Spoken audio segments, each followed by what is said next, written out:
Olá, bem-vindos, bem-vindas. Eu sou Davison Belém Lopes, na companhia do meu querido amigo Guilherme Casarões.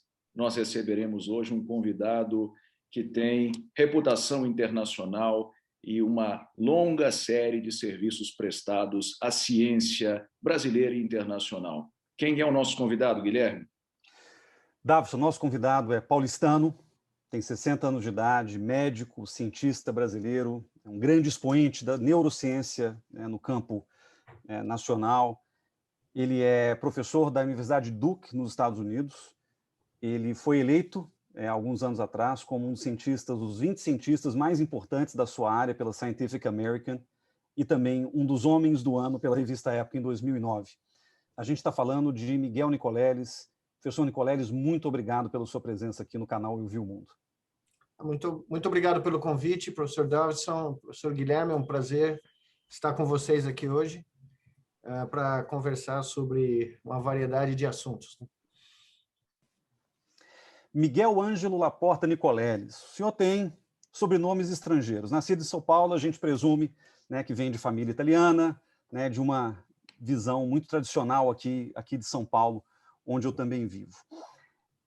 A primeira pergunta, ela sempre é ligada à infância e à construção da sua visão de mundo, professor. Como é que o senhor vivenciou o mundo dentro de casa? Em outras palavras, quando o senhor descobriu que o mundo era maior do que a cidade de São Paulo, de que o mundo tinha infinitas possibilidades para o senhor? Na realidade, eu sou o típico filho de imigrantes, né? A minha família paterna é grega, o Nicoleles é grego, com uma pequena estadia depois da Guerra Civil Grega na Itália, e aí a Itália entrou em guerra civil, ou seja, depois de duas, a família do meu pai veio para o Brasil, e a família da minha mãe é italiana, uma parte de Lucca, na Toscana, né? Então, na realidade, eu acho que desde a minha infância eu tinha a noção de que o mundo era maior do que a vila onde eu morava, na Rua Chanés, aqui em Moema, né? Porque as histórias da família eram muito curiosas, totalmente diferentes da realidade cotidiana, né? Que eu vivia, ou jogando bola na rua, ou indo para a escola. A minha tataravó materna, por exemplo, vivia do lado do Puccini, em Lucca.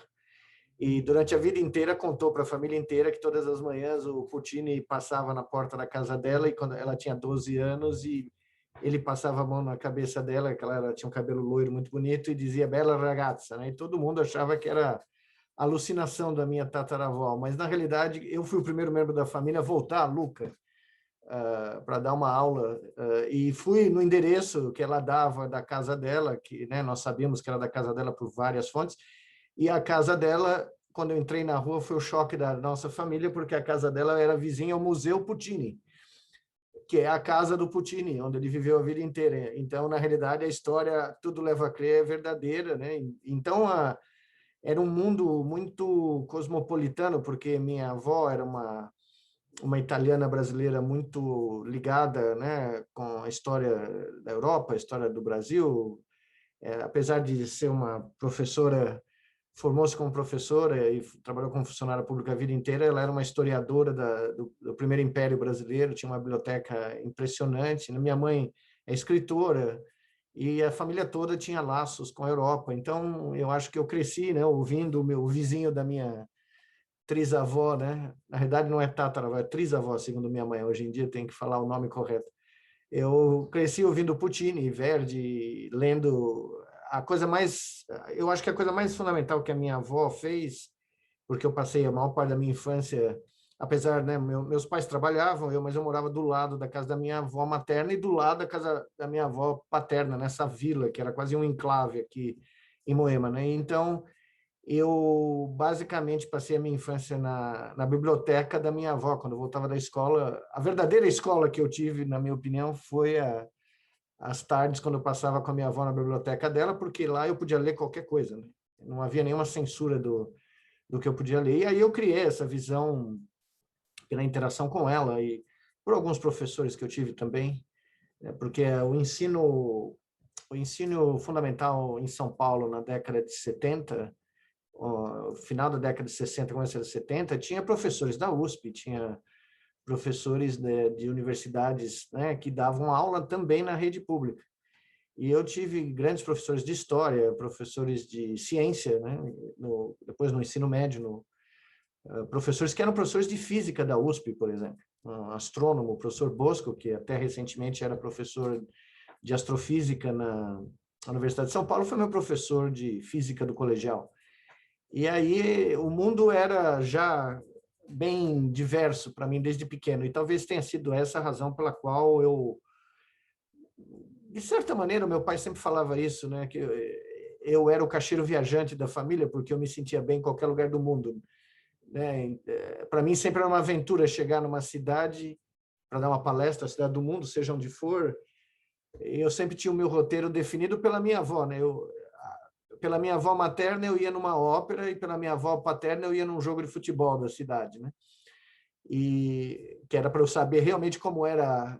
Ela sempre me diziam, se você quer conhecer como é uma cidade, você vai primeiro numa ópera e depois num jogo de futebol. E aí você já conhece o mais rápido possível o caráter do lugar onde você está, né? E eu fiz muito disso, inclusive tem histórias, um dia eu vou ter que contar essas, escrever um livro sobre minhas viagens pelo mundo, porque eu tenho histórias impagáveis de entrar por exemplo, entrar num jogo no estádio do Dinamo de Moscou contra o CSKA, né, que é era o time do Exército Vermelho, né? Todo de vermelho, né? A torcida inteira de vermelho e eu com meu filho entrando de verde, né? Com a camisa do Palmeiras. E de repente nós estávamos no telão, porque provavelmente o cara que controlava o telão pensou, meu Deus, quem são esses dois malucos? E aí o meu aluno russo explicou, quando a gente sentou, explicou para o povo em volta que nós éramos do Brasil e era o dia que o Wagner Love, que jogou aqui no Palmeiras, estreou no CSKA. Bom, nós ganhamos vodka de tudo que era lugar, porque os caras não acreditavam que nós tínhamos vindo do Brasil só para ver o jogo de estreia do ex-jogador do Palmeiras. Na realidade, eu estava dando um curso em Moscou por um mês e coincidiu, né? Mas foi sensacional porque nós somos adotados, eu e meu filho, pela torcida do Exército, do time do Exército Vermelho, né? Essa entrevista já começou boa. E nós vamos falar de futebol depois.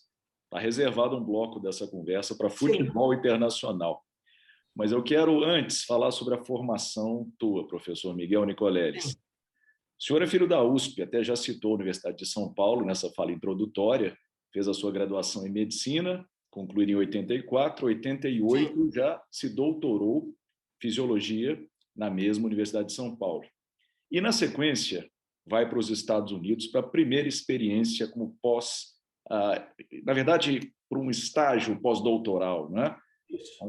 O seu primeiro estágio entre 89 e 93, se não me engano, na Filadélfia, Hahnemann. Isso, na Filadélfia, no centro da Filadélfia. Eu quero saber o seguinte, como foi o choque de culturas acadêmicas aí?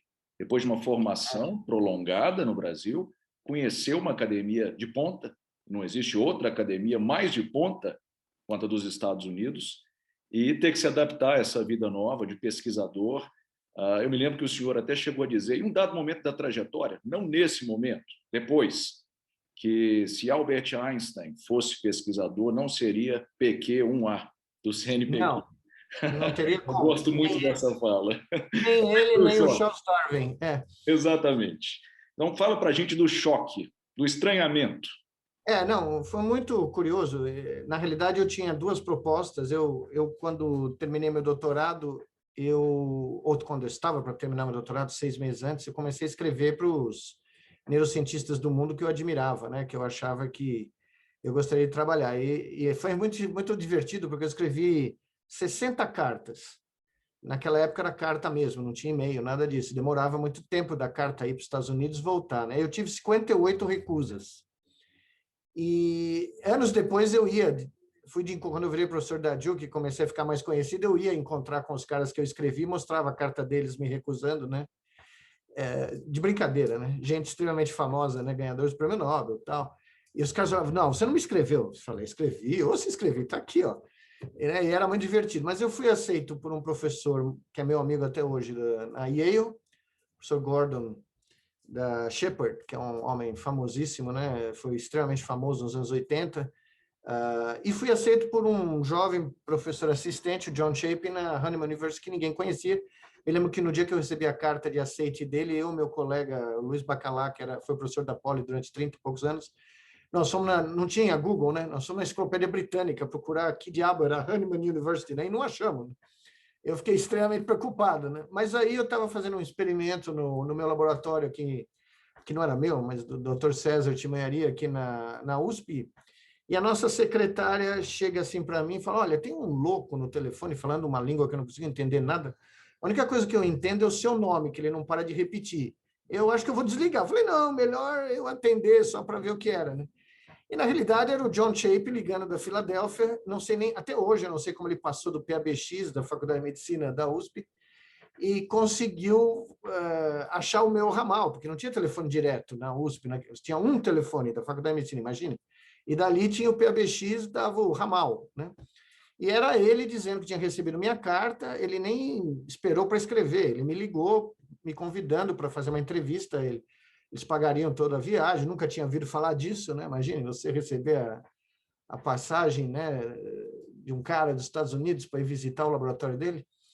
E cheguei lá, primeiro que eu fui para Yale também, fui conhecer o Gordon, né, o laboratório, um dos laboratórios mais famosos do mundo.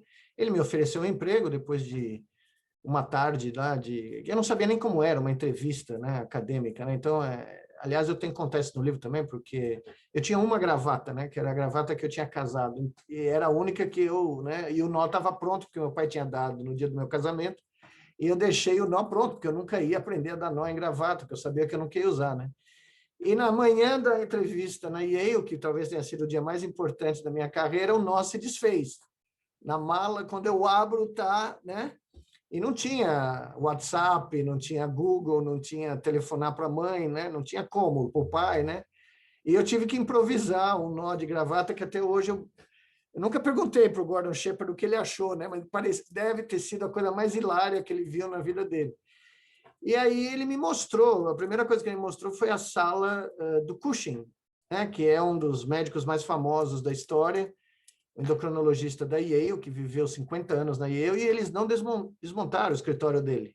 Mantiveram o escritório dele da maneira com que ele faleceu, no dia que ele faleceu, e né, para quem estudou medicina, o choque era, de repente, você estava vendo a mesa do cara que você estudou, né, fisiologia pelo livro dele, ou pelos estudos dele. Foi uma coisa, para um moleque de 26 anos, indescritível, né? E aí eu fui para Filadélfia e, na realidade, o que o John queria fazer era exatamente o que eu queria fazer. E quando eu voltei para o Brasil, fui falar com o Dr. César e falei, olha, eu tenho os dois aceites, mas entre estudar o bulbo olfatório da salamandra e fazer registro de grandes populações de neurônios em animais despertos, mamíferos, eu vou pela segunda, só que é na Hahnemann, né? Que é um prédio, existe, achei, na esquina de Broad and Vine, tem um food truck de cachorro-quente sensacional, que já fiz meu contato lá. O cara é grego, então nós nos entendemos na hora. Então, eu vou para lá. E o Dr. César ficou um mês sem falar comigo, né? Porque como é que você diz não para Yale, né? E eu contei essa história a primeira vez que eu fui dar uma palestra na Yale como professor e foi uma gargalhada geral, né? E a primeira pergunta que me fizeram, mas onde fica a tal da Hahnemann? Porque nem eles sabiam, né? Mas foi sensacional porque é como você sair, né, sem nenhuma, né, para mim foi, né, para mim é como você sair de um time que está jogando a segunda divisão e cair no Premier League, né, para jogar no domingo Liverpool e Manchester United, né? Foi porque o John chegou para mim, é uma maneira totalmente diferente, né? Mudou muito, mas era totalmente diferente aqui do Brasil, onde apesar que o Dr. César, como era um cara treinado em Nova York, ele orientava a gente muito parecido da forma como os americanos fazem. Mas o John abriu um laboratório, que era o laboratório dele. Curiosamente, quando ele abriu a porta, parecia que o seu pai abrindo a porta da Ferrari e dizendo, ele virou para mim e falou, olha, é teu, o que nós combinamos é X, daqui a 6 meses eu vejo o que aconteceu. E eu nunca tinha visto nada igual, né? Então, abriu a porta, o que eu mais me lembro da generosidade, né, do John Chapin, que foi meu parceiro durante 30 anos. Ficamos amigos, colaboramos, né? Infelizmente ele ficou doente, teve que se aposentar, né? Tá como o destino é, né? Tá com uma doença neurodegenerativa, um tipo de Alzheimer's, né? Ele mal e mal lembra das pessoas, mas ele ainda me lembra de mim. Quando eu falo com ele, ele ainda lembra da minha voz. Mas o John chegou e falou: é seu? E eu falei: uou! Eu não sabia nem por onde começar, né? Porque... E aí a história mais legal que ele sempre conta para os alunos dele, contou, né? Depois que eu fui embora para Duke, é que eu tinha aprendido no Brasil a economizar tudo, né? Reciclar seringa, reciclar agulha, reciclar equipamento, reciclar válvula, reciclar transistor. E aí uma hora lá ele chegou assim para mim depois de uns 3 meses e falou: Miguel, não precisa reciclar agulha, aqui a gente pode comprar agulha e tal. Eu falei: não, tá bom. Só que daí, depois de um ano, ele virou para mim: você lembra aqueles troços que você estava fazendo no começo, reciclando aqui, reciclando ali? Eu salvei $25.000 esse ano, pode continuar, viu? Tá bom. Então, eu implementei o método Nicoleles de salvar tostão, que eu aprendi aqui na USP, e com grande sucesso lá, né? Mas foi uma experiência inesquecível. Acho que é você pegar uma criança e jogar num parque de diversões e falar: olha, tá tudo pago, né? Todos os rides estão pagos, você só vai lá e faz o que você quiser. E foi mais ou menos o que aconteceu. Só que o John era um cara, não só ele era generoso, mas ele era um cara extremamente aberto. Isso mudou dramaticamente. O John começou a trabalhar em áreas que eu quis trabalhar, e eu cheguei para ele e falei: olha, isso aqui é uma área quente. Ele sabia que eu lia literatura mais do que ninguém ali no laboratório. Eu falei: ó, eu quero trabalhar com isso. E ele nunca chegou para mim e falou: não, isso não é a linha do meu laboratório. Nunca, jamais. Tanto é que nós publicamos trabalho juntos em áreas completamente fora do treinamento básico dele, né? Mas, como o nosso método que nós desenvolvemos virou um método genérico, talvez se eu tivesse ido para Yale, eu não teria tido a liberdade que eu tive. Pois é, professor, essa tua aposta ela se provou acertada, não é? Brincando com as metáforas do futebol, é quase como se você tivesse feito uma transferência para uma daquelas ligas mais periféricas na Europa para se aclimatar e depois foi jogar a Premier League, foi jogar, não sei, o francês, o espanhol, né? Chegou no time É mais ou menos isso, porque quando eu cheguei na Duke, né, Duke, exatamente. o meu primeiro aluno era da Universidade de Idaho. Era o Moscou, Idaho. O nome da cidade é Moscou, tá? E ele era um filho de paquistaneses, nascido nos Estados Unidos, mas Asif Ghazanfar. E na Duke, nos primeiros meses, ele foi meu primeiro aluno. Logo que eu cheguei, nós ficamos amigos, ele queria fazer exatamente o que eu estava querendo montar no laboratório. E o nosso apelido no departamento era o Laboratório de Lugar Nenhum, porque o professor era do Brasil e o aluno era do Paquistão. Então, eles chamavam de Lab from Nowhere, né? E o Asif me contou que, inclusive, alguns professores diziam para ele: imagine, você vai trabalhar com o cara lá que acabou de chegar, ele nunca vai ganhar tenure, nunca. Ele veio aqui para ser da cota que a gente consegue recusar o tenure para os outros poderem ganhar, né? E do meu lado tinha cara do Caltech, cara da Yale, cara do MIT, do lado do laboratório, né? Então os caras punham, né, o nome das suas universidades. E eu pus lá, Universidade de São Paulo, né? E, curiosamente, nenhum deles ganhou tenure. E o laboratório de lugar nenhum ficou, né? Ficou lá por 30 anos. Então, foi muito divertido, porque o Asif era muito engraçado. E um menino muito inteligente, porque ele tinha um double major em biologia e filosofia, né? Imagina. E o pai dele era professor titular de economia. Então, era um cara altamente intelectualizado, mas ele era um tirador de sarro. O primeiro artigo nosso saiu na Nature, ele distribuiu por todas as paredes do corredor do laboratório e disse assim: cortesia do laboratório de Nowhere. Agora, interessante é que essa é uma fase de muita criatividade, não é? De consolidação acadêmica a rigor, né? Você Sim. chega, então, ao time grande, a Duke University, das maiores dos Estados Unidos, do mundo por extensão, e passa a figurar com mais frequência nos journals grandões, Nature, Science. Além disso, professor, eu notei que você passou a interagir com colegas das mecas da robótica, Japão, Suíça, ou seja, a sua carreira foi se tornando de fato internacionalizada, não é? Como foi esse processo de expansão dos laços internacionais? Essa transição para a Duke também foi bem chocante, né? Porque eu e o John tivemos uma produtividade na Hahnemann explosiva. Nós publicamos o meu primeiro trabalho como pós-doc, um ano depois de chegar no John, foi na Science, né? Então, tinha gente na Hahnemann que nem olhava para mim, né? Nem cumprimentava no corredor. Tinha professor que passava reto. Depois que saiu o nosso trabalho na Science, eu fui convidado para tomar café, convidado para colaborar, era uma coisa divertidíssima, né? Eu aprendi como funcionavam os americanos também, né? Tem esse outro lado também. Mas quando eu cheguei na Duke, o meu chairman que me contratou, ele não me avisou que eu estava fazendo uma entrevista para ser contratado. Ele me chamou para dar uma palestra. E foi minha primeira grande palestra em março de 93. Eu tinha acabado o pós-doc, eu já era um professor na Hahnemann, num cargo temporário, probatório, que tinha lá uma regra de 1 ano para você ser probatório, né? Para mim, a minha grande objetivo naquele momento era ser professor contratado efetivo da Hahnemann, né? Mas esse professor foi visitar lá, foi dar uma aula para nós da Hahnemann, sentou no meu cubículo lá, onde eu estava analisando meus dados num Dell, né, que hoje ficaria em qualquer museu de computação. E quando ele viu o que eu estava fazendo e o que estava acontecendo, Dale Purves, né, membro da Academia Nacional de Ciência, um dos grandes operadores da ciência americana nos anos 90, né? Ele chegou e falou, por que você não veio dar uma palestra aqui? Eu falei, tudo bem, né? Mas nunca tinha dado uma palestra numa universidade daquele tamanho. Foi também uma experiência, mas fui lá, fui dirigindo, porque era uma viagem legal, né? 9 horas dirigindo, mas uma viagem interessante. E aí, cheguei lá, dei a palestra, passei o dia conversando com os professores, como a gente faz quando vai numa palestra nos Estados Unidos, né?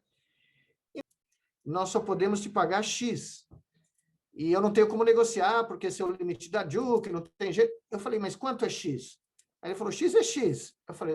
Pensei e falei, meu Deus, é quase 80% mais do que eu ganho nesse instante na Hahnemann, né? Aí eu virei para ele e falei, eu acho que eu vou sobreviver, acho que vai dar. E não tinha telefone celular, né? Então eu tive que voltar da Carolina do Norte para Filadélfia, dirigindo de madrugada para contar para minha mulher que eu tinha recebido uma proposta, né? Os caras iam achar casa para nós, os caras iam fazer o diabo, né? Oferecendo, inclusive, um emprego para ela, porque assim nos Estados Unidos, eles, né, quando querem recrutar, eles recrutam a família, né? E chegamos lá na Carolina do Norte, no dia que nós desembarcamos o caminhão, o meu filho mais velho, que na época tinha, 7 anos, no que nós desembarcamos o caminhão na Carolina do Norte, no lugar, na casa que a gente comprou, a vizinha falou, virou para mim, eu estava com ele, com a mudança, bem-vindo a Scarborough, a cidade onde eu estava morando, e onde o senhor pretende cultuar o Lord? Aí o meu filho vira para mim e fala, pai, quem é esse dude, Lord? A vizinha olhou para mim, eu quase estapeei o Pedro, né? Bom, ela nunca mais falou conosco, né? Porque ela se deu conta que meu filho nunca tinha ouvido falar do tal Mr. Lord, né? E então foi outro choque também, né? Foi outro choque cultural. Sair da Filadélfia e cair na Carolina do Norte não foi trivial. Professor, eu tenho uma pergunta que tem a ver com a sua experiência nos Estados Unidos, mas o fato de o senhor ter trazido essa experiência para o Brasil em algum momento. O senhor, no começo dos anos 2000, inaugura o Instituto Internacional de Neurociências de Natal, Edmond e Lily Safra, que é um modelo muito diferente da ciência com a qual a gente está acostumado no Brasil, porque é um modelo privatístico, né? Um modelo de financiamento privado para construir um laboratório de ponta, né, no campo, no caso, da neurociência. E, algum tempo depois, em 2010, o senhor escreve um manifesto da ciência tropical, cujo argumento básico, só para quem está nos ouvindo entender, é que é fundamental que se invista em ciência nos países tropicais, e claro, o caso do Brasil é o caso que salta aos olhos, não só porque é importante para o desenvolvimento tecnológico, social e científico do próprio país, como também o Brasil e países tropicais podem oferecer uma contribuição muito relevante para a ciência. com os recursos humanos e naturais que esses países têm. Muito bem. Então, há duas experiências aqui em conflito, ou em tensão. Uma que é o modelo privado de financiamento da ciência e o outro que é um manifesto escrito pelo senhor em defesa do investimento público em ciência. Como o senhor vê a síntese possível entre esses dois modelos, a partir das suas experiências, tanto em Natal, quanto como um pensador do problema da ciência na esfera pública também? Eu fiquei devendo só a resposta ao professor Dawson, que é o seguinte: a questão da robótica foi, na realidade, por necessidade. Porque quando nós fizemos o primeiro trabalho de interface ser-máquina em macacos, nós tínhamos publicado, eu e o John, um trabalho em 99 que abriu a área, né? Inclusive, eu estava falando sobre isso ontem, numa revista, com uma revista aqui internacional, que vai fazer uma comemoração dos 22 anos daquele trabalho. Mas nós construímos um robô no laboratório, uma coisa, né, quase amadora, para demonstrar que funcionava. Mas aí eu entrei em contato com um cientista indiano do MIT que desenvolvia robôs de alta precisão, e ele tinha 2 disponíveis e mandou um para mim, para a gente fazer um teste, e ficou com outro no laboratório dele para ver se a gente conseguia, com a internet que existia em 2000, que não dá nem para descrever o que era comparado com agora, se a gente conseguia fazer que os sinais que vinham do cérebro do nosso macaquinho controlassem ao mesmo tempo o robô na Duke e o robô no MIT. E foi esse o trabalho, o primeiro trabalho de interface cérebro-máquina com macacos, que saiu na Nature, né? Ficou na capa da Nature. Na época não era nem site que a gente chamava, né? Na parte era home, né? Porque foi uma demonstração não só que as interfaces funcionavam localmente, do lado do animal, do sujeito, mas podiam funcionar do outro lado do planeta, se você tivesse uma conexão, né, de internet boa.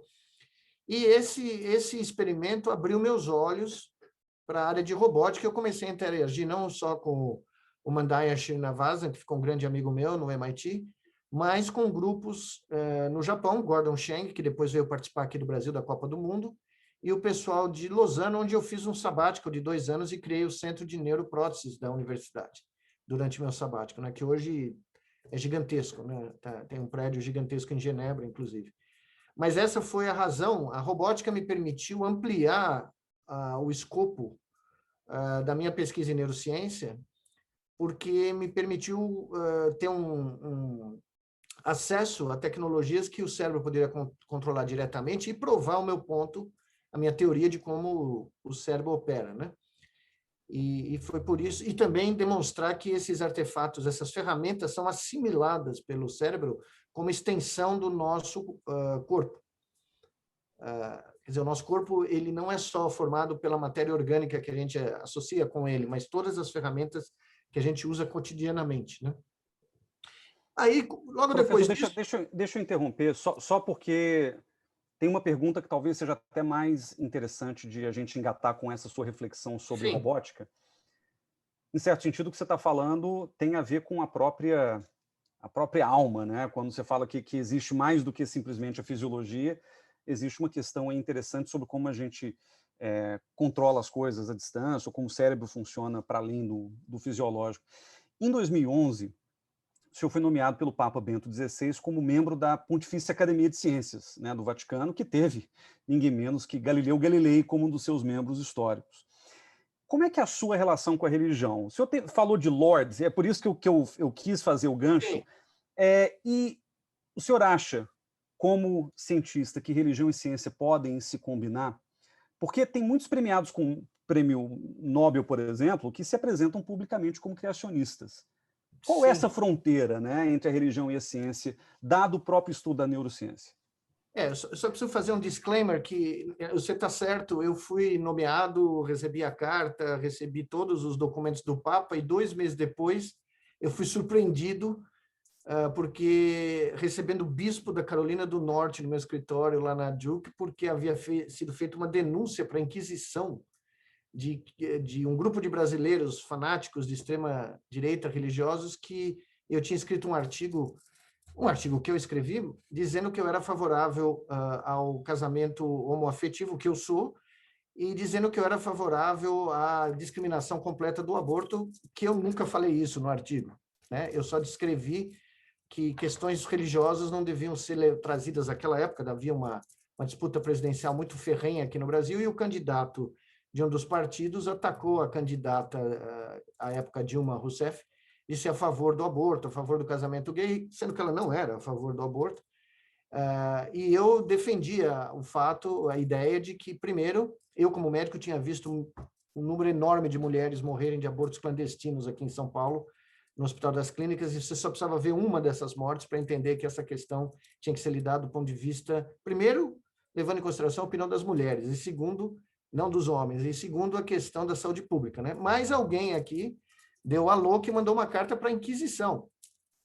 E eu recebi um enviado do Santo Ofício, ou seja, a metáfora com Galileu não é totalmente fora de propósito. Inclusive, eu falei para o bispo, porque o bispo chegou e falou, olha, se você assinar essa carta dizendo que você não escreveu aquele artigo, que você não é a favor disso, não é a favor disso, daquilo, você está bem, o seu jantar com o Papa na Capela Sistina vai ser marcado, que essa é a coisa mais sensacional de ser membro da academia, você ter um jantar privado com o Papa na Capela Sistina do meu xará lá, que pintou, né? Mas aí eu falei, não, de jeito nenhum, eu escrevi o artigo, tudo que está lá, eu falei, além do que vocês estão me fazendo um favor sensacional, porque eu vou lançar o meu livro daqui 6 meses, e eu vou poder dizer na capa, excomungado pela Igreja Católica, impedido de tomar posse na Academia do Vaticano.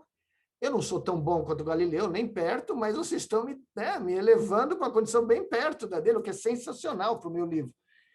E até hoje eu estou esperando o meu jantar. Eu fiquei, na realidade, no limbo, né? O Papa, à época, eu não assinei a carta, então eu não pude tomar posse como devido, eleger um brasileiro anos depois, eu nem sei quem é direito, mas eu nunca fui nem desconvidado, nem convidado para o banquete. Então, tem gente que quer que eu agora faça são 10 anos disso, né? Faça um apelo ao novo Papa, que é um cara mais aberto. Não tive tempo ainda, mas quem sabe uma dessas eu faço uma live com o Papa aí para ver se ele topa o tal do jantar quando a pandemia passar, porque é o que realmente, né?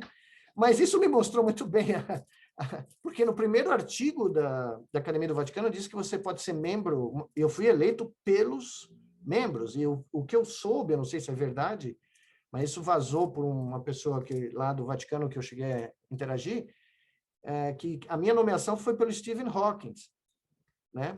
E que a eleição foi unânime. E eu fui eleito por cientistas, não por clérigos, né? Não por ninguém.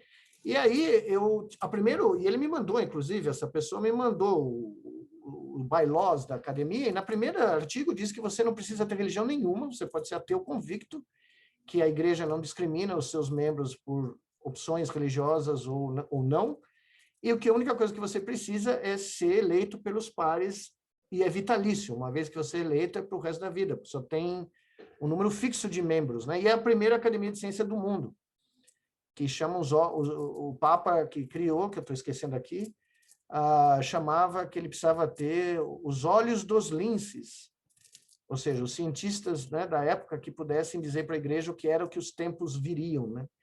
Então, a minha relação com a religião é muito, muito mais tranquila hoje do que ela jamais foi, porque eu entendo a religião como uma abstração mental gerada pelo cérebro humano como uma necessidade de criar uma narrativa de origem, de onde nós viemos, qual é o propósito de tudo isso, né? Isso para mim é muito tranquilo, eu não tenho uma visão militante como o Richard Dawkins, com a qual inclusive eu já debati isso, e temos visões completamente diferentes, né? Não me vejo na necessidade de ficar atacando pessoas que têm uma religião, uma visão, porque desde que isso seja uma opção pessoal que não, né, iniba as liberdades ou a ação de outras pessoas que têm outras opções, isso é uma questão individual, né? E a minha relação com Deus, eu sempre falo, é espetacular. Eu não acredito nele, ele não acredita em mim, e nós estamos bem desde então, né? E não tem problema nenhum, porque inclusive eu leio muitas coisas da história das grandes religiões do mundo, porque eu me interesso pela visão intelectual, né, do que aconteceu, como é que bilhões de pessoas sincronizaram suas mentes ao redor de abstrações, né, mentais. Isso é um tema de pesquisa meu, inclusive, né? Então, eu tenho uma relação muito tranquila. Pois não. O que o senhor falou de bilhões de pessoas sincronizadas, e me ocorreu imediatamente um evento importante, a Copa do Mundo de 2014, quando bilhões de pessoas assistiram ao evento de lançamento, em que o senhor foi um dos protagonistas. Eu aproveito aqui até para resgatar a pergunta do Guilherme sobre o papel do Estado vis-à-vis o setor privado na promoção de ciência, tecnologia, mas ancorando essa pergunta no caso de 2014. O que eu acho que é extraordinário nesse caso? Bom, claro, a exposição a que o senhor esteve submetido, com todos os bônus e os ônus. Eu acho que, imagino que tenha rendido tanto recursos para o laboratório, capacidade de ir além, de implementar a sua ciência num nível que não teria sido possível de outra maneira, mas também cobrou-se um pedágio, né? Assim, o senhor teve que se haver com uma série de disputas laterais, não é? Inclusive algumas judicializadas. A pergunta que eu quero fazer ao senhor é o seguinte: valeu a pena, ou seja, engajar-se em debate público, tornar-se essa figura tão saliente? O senhor é reconhecido, não é? Para um cientista, isso é extraordinário. Cientista, tipicamente, é quem fica em laboratório e que não mostra muito o rosto, mas o senhor é identificado na rua. Valeu a pena ter se engajado no debate público, ter se tornado essa figura pública, ter se envolvido com o Estado, com as questões sociais, tudo isso sopesado, é essa altura da vida. Como você enxerga esse momento, 2014?